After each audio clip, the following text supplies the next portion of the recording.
Baik, berikutnya adab yang kedua. Adab yang kedua yang merupakan juga adab yang terakhir, iaitu tadi kita tak boleh pakai kasut masuk dalam kubur. Tidak boleh duduk di atas kubur. Tak boleh duduk di atas kubur. Tepi-tepi kubur boleh. Atas kubur tu. Kubur atau kubur? Kubur ialah tempat yang mayat ada di dalamnya.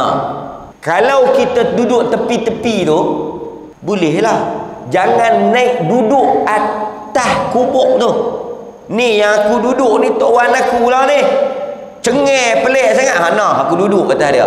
Baru dia tahu. Tu tak boleh. Tak boleh naik duduk atas tu. Kan? Langkah tak boleh, pijak tak boleh. Sebab itu tuan-tuan, saya menasihatkan. Ini satu benda yang kita nak bagi. Nasihat umum. Benda ni penting. Bagi jawatan kuasa qaryah yang berkuasa ke atas tanah perkuburan, anda bertanggungjawab. Yang pertama, saya nak ingatkan, orang yang nak mai tanam di kubur ni, dia kena sedar kata itu tanah wakaf. Dia tak boleh buat pandai. Dia tak boleh buat macam tanah dia. Sebab itu kita tak benarkan membina di atas kubur. Sebab bila dia tanam, dia buat binaan, dia telah buat binaan lebih daripada kadar yang sepatutnya. Dia ambil tanah wakaf. Tanah kubur ni tanah wakaf. Orang bagi untuk tanam. Dia pergi buat pula. Ada setengah kubur buat siap kerusi batu. Dia buat kerusi batu belah ni dua, belah ni dua. Beda nak duduk. Tang kerusi batu yang dia buat tu boleh tanam lagi dua orang. Itu tak kira lagi dengan susun bata, ikat bata. Ui, sakan dia buat. Kan? Silap-silap hari bulan sama rega dengan rumah mesra rakyat. Tak boleh. Ada larangan membina. Sekejap kita akan baca sikit bagaimana bahkan dalam mazhab Al-Imam Syafi'i tegas tak bagi bina apa-apa atas kubur. Itu satu. Yang kedua, cuba tengok kita punya pengurusan kubur. Tanam ikut dan.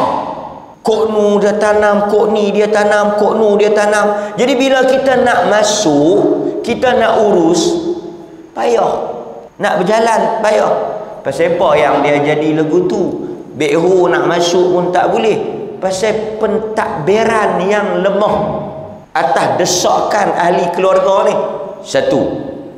Hari ni bini dia mati. Bini dia mati. 2 tahun lepas lelaki dia mati.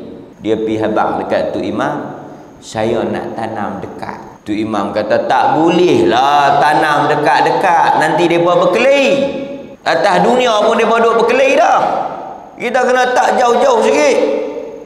Ni masalah orang kita. Dia nak tanam kaum keluarga, kaum puak dia. Lah ni kita punya sistem first come, first serve.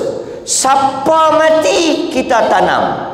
Mau kalau hang nak tanam dua dekat, hang mati bagi sama-sama. Kita boleh tak satu lot. Senang nak atur. Ini dia. Dia pergi booking, bayar RM50 kat Tok Imam. Booking. Kalut Tok Imam nak urus. Lepas tu bila dia tanam, dia jadi tani 3-4 orang. Tanu 3-4 orang. Jenuh nak susun. Cuba kalau kita buat. Tani tanam, ada lorong jalan, boleh masuk. Taklah ada nak langkau, taklah ada nak pijak, taklah ada masalah nak tanam. Dok ni saya nak habang. Kalau kita duduk dekat kubur, ni kubur kita, ni kubur anak kita, ni kubur kita, ni kubur laki kita, bukan boleh bersembang. Ni bukan lagu kita duduk atas dunia. Apa abang-abang lama tak jumpa, mujuk hamil duduk dekat aku, sunyi ni. Tak ada siapa nak menyembang. Hak sebelah ni duk kena tiba nak menyembang pun tak ada. Bukan lagu tu, jangan duk fikir lagu tu. Tuan-tuan, mati tanam di Amerika, seorang lagi di Kok Diang, boleh jumpa? Boleh ha? Di mana? Alam barzakh. Syaratnya tuan-tuan beriman, keluarga tuan-tuan beriman dikumpulkan sekali di alam barzakh. Dia kata yang hampir mati buat apalah jauh-jauh tu. Macam mana kita nak jumpa saat ni? Aku nak pergi lagu mana jauh kat hang tu. Katun ti orang kita. Bukan lagu tu. Kubur ni hanya tempat menyimpan jasad. Jasad kita ni nak pergi tanam situ. Ruh kita di alam barzakh.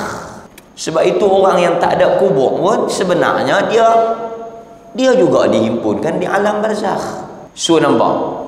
Problemnya apa dia? Bila mereka nak tanam dekat-dekat, tak tersusun. Bila kita nak masuk, tengok duduk depan, yang belakang tu kosong, bekho tak boleh masuk, kita nak jalan pun kena langkah dia. Ini masalah. Dia tak boleh, kubur ni dia tak boleh request, dia kena ikut tang mana dia bagi. Pasal ini ialah tanah wakaf, bukan hak siapa-siapa. Itu baik. So kita tak boleh duduk. Mari kita tengok hadis dia. Dari Abu Hurairah radhiyallahu anhu, Nabi sallallahu alaihi wasallam bersabda, la an yajlisa ahadukum ala jamratin fatuhriqa thiyabah. Sesungguhnya lebih baik, kata Nabi, kamu pergi duduk di atas bara jamrah. Lebih baik kamu pergi duduk di atas bara api sehingga terbakar baju kamu daripada kamu duduk di atas kubur. Maksud duduk atas kubur tu faham tak? Naik pergi duduk atas tok wan tu. Naik pergi duduk atas tok tu. Tak boleh.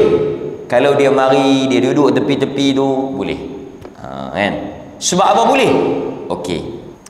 Ingat tak hadis yang mana Nabi SAW kata sahabat, Nabi mari awal bawa jenazah, tengok kubur tak siap lagi korek, kemudian Nabi pun duduk, kami pun duduk. Tengok, Nabi mari bawa sahabat, tengok tak korek lagi, korek tapi tak habis lagi.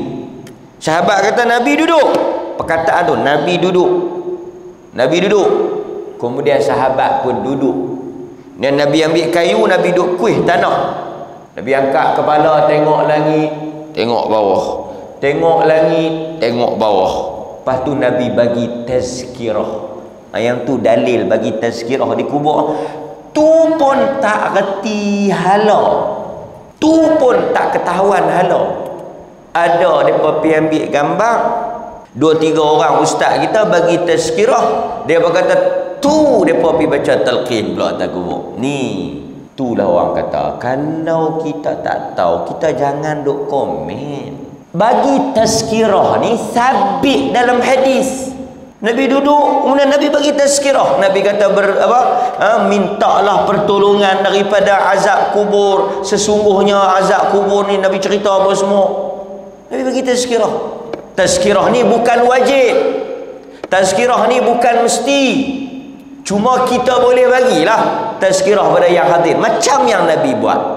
Bagi sikit peringatan nasihat kan, bagi yang hadir tu, yang mari tengok, yang mari iring jenazah ni, saya nak ingatkan, cukup ada teks kan Jabatan Mufti buat, baca yang tu cukup. Untuk siapa? Untuk yang hadir. Nabi buat tak? Ni sahih dalam hadis, Nabi buat, Nabi baca, Nabi suruh minta doa. Lepas tu kita baca doa kat kubur. Tu dia, mereka pergi baca pula atas kubur. Ish. Memang orang duk baca lama dah doa atas kubur. Hang kubur pun tak pi duk buat kalut. Macam orang kita, masjid pun tak mai. Masjid pun tak mai. Tiba-tiba dia dengar daripada siapa tak tahu, dia komen macam dia duk pi masjid tu. Tu yang duk ada. Kawan dia pun pi jemaat dia, kawan dia pi jemaat dia kan. Contoh, meja kuliah ni selalu duduk menghadap kiblat. Ni saya nak bagi contoh yang jenis komen tak ketahuan kepala ekor. Selalu macam ni lah, kan? Ada masjid, mereka kadang-kadang mereka kata tak sesuai kot ni, dia macam tak kena mikrofon kau perempuan payah, mereka pitak hak belah tepi. Dia ni mai jemaatnya, Allahu Akbar, kue teruk dah masjid kot poleh ni. Awak nyakalih kiblat. Yang aku tahu kiblat aku depan lah, mereka pergi kiblat aku tepi. Pasal apa? Aku tengok meja ceramah pi tepi. Dia hak mai jemaat saja ni. Esok dia pergi sembang dengan kawan dia, hak raya pun tak mai. Hak ni yang nak komen sangat ni. Hak yang nak hinggap sangat, yang nak kalut sangat, yang nak cepra sangat ni, hak jenis hak yang bukan kata jemaat, raya pun tak mai ni. Hak jenis belengkak di rumah ni. Dia kata hang nak tahu, masjid kita pelan teruk dah. Pelan teruk. Jadi aku mana?